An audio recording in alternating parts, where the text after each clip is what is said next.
Je lis du livre de Genèse, chapitre 28, au verset 15 qui suit.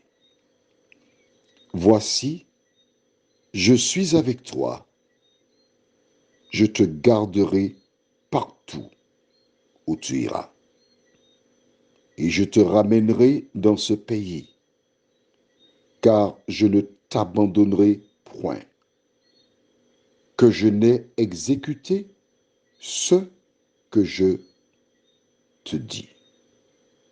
Prions. Notre Dieu, notre Père, quelle belle promesse.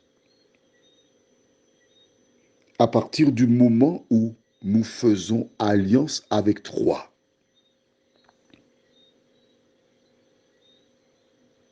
que nous sommes inscrits dans ton projet, tu fais cette promesse. Tu le fis, cet engagement que tu pris avec Jacob,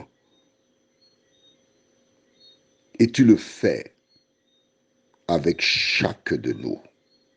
Tandis que nous approfondirons ce verset.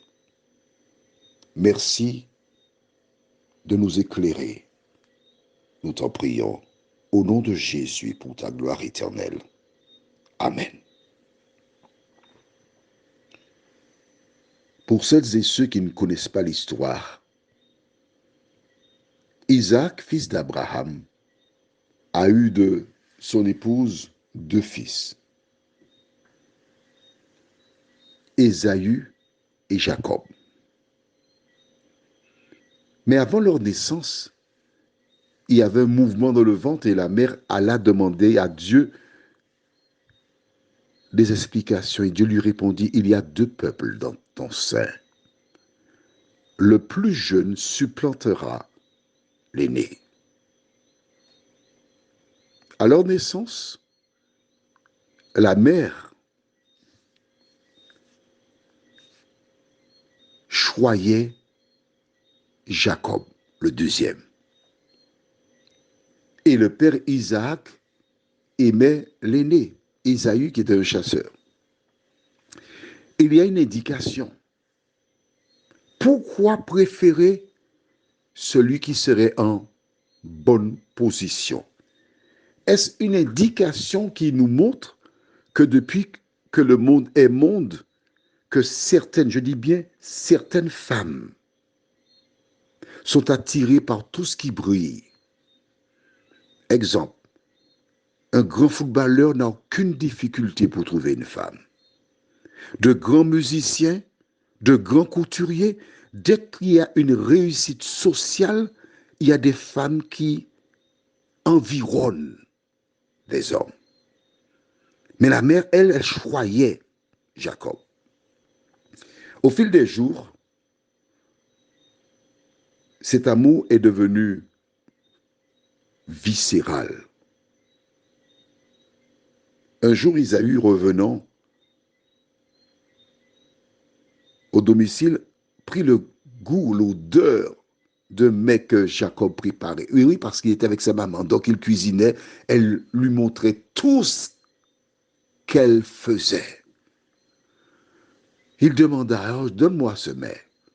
Il dit, oh non, je peux te donner ça à une seule condition, que tu me vendes ton droit d'aînesse. Et Isaïe dit, d'accord, je vais te vendre mon droit d'aînesse, ce n'est pas un problème. Tiens, il mangea. Et un jour, devenu âgé, les yeux fatigués, Isaac dit à son fils Ésaü, va me chercher un gibier que tu vas me préparer. Quand tu l'auras fait, je te bénirai. La mère entendit cela. Elle incita Jacob à se déguiser en Ésaü, prépara un superbe mets que son époux apprécia, mais ce dernier avait des doutes parce que il est arrivé tellement vite, mais comment tu es arrivé aussi tôt? Et il va mentir et dire, l'Éternel, ton Dieu, a envoyé l'animal devant moi. Vois-tu, un péché engendre d'autres péchés. Isaac le bénira. Et quand plus tard Ésaü arrive, il réalise qu'il a été trompé.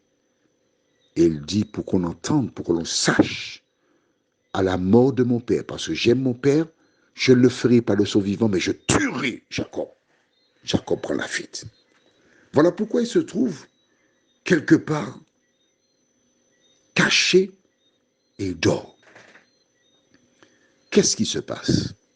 Je vais t'expliquer encore, il faut que tu comprennes. Est-ce que c'est la mère qui est responsable? Oui, mais il faut voir derrière la mère. L'ennemi qui avait entendu Dieu dire dans le jardin d'Éden, j'écraserai la tête du serpent. Et sachant que Dieu avait un projet pour Jacob, il voulait faire disparaître Jacob. Il utilisa la mère de Jacob pour le pousser à faire quelque chose de répréhensible, afin que son frère maintenant cherche à le tuer. Et il est là en train de frotter ses mains, il a réalisé le coup, il va faire capoter le plan de Dieu. Mais on ne peut pas faire capoter le projet de l'Éternel des armées. C'est pourquoi qu'il se présente à lui. Il lui parle. Il lui dit quelque chose que tu dois savoir. Voici, je suis avec toi. La même parole que Jésus prononcera plus tard. Je suis avec vous tous les jours jusqu'à la fin du monde. Dans Matthieu 28, verset 20. Il dit, je suis avec toi. Je te garderai partout où tu iras. Là, Dieu s'adresse à toi aussi. Si tu acceptes le projet qu'il a pour toi, il te dit, je te garderai partout où tu iras. Et je te ramènerai dans ce pays. Car je ne t'abandonnerai point. Il dit pour la deuxième fois la même chose.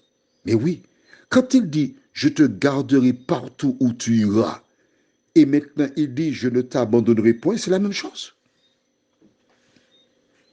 La même chose. Que je n'ai exécuté ce que je dis. Ce que je dis, c'est le projet qu'il a réalisé pour toi. Quel est ce projet?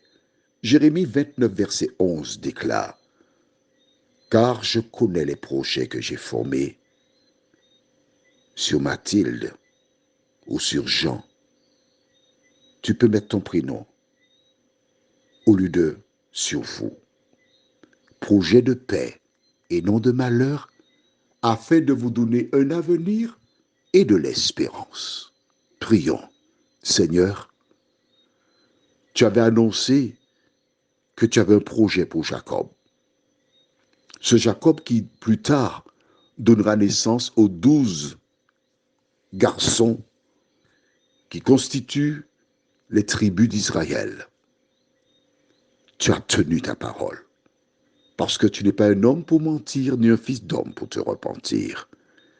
Merci Seigneur d'être le Seigneur de notre vie. Aide-nous, qui comme Jacob fuyons à cause de nos péchés.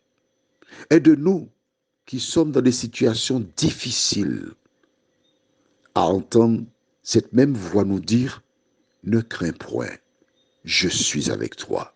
Aide-nous à faire comme le Fils prodigue, nous t'en prions, au nom de Jésus et pour ta gloire éternelle. Amen. Je te souhaite une bonne journée sous le regard de Dieu.